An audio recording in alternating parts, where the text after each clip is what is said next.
IPS पूरन कुमार के बाद ASI की आत्महत्या के बाद शैलजा कुमारी का एक बड़ा बयान सामने आया है। अब इन दिनों हरियाणा की राजनीति भी गर्माती हुई नजर आ रही है सुसाइड केस को देखते हुए।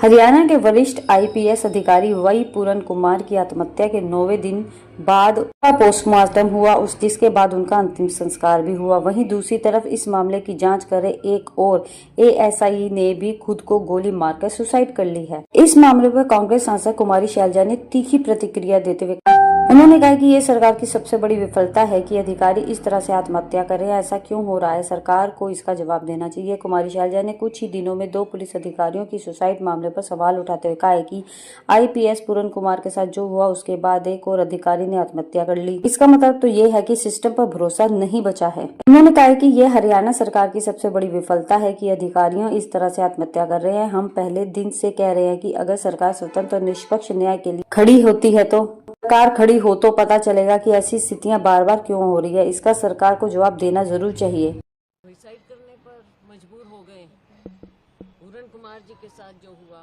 उसके बाद एक और अफसर ने किया। इसका मतलब सिस्टम पर किसी को कोई विश्वास रहा नहीं है और हरियाणा सरकार की ये सबसे बड़ा फेलियर है कि आज अफसर इस तरह से सुसाइड कर रहे हैं।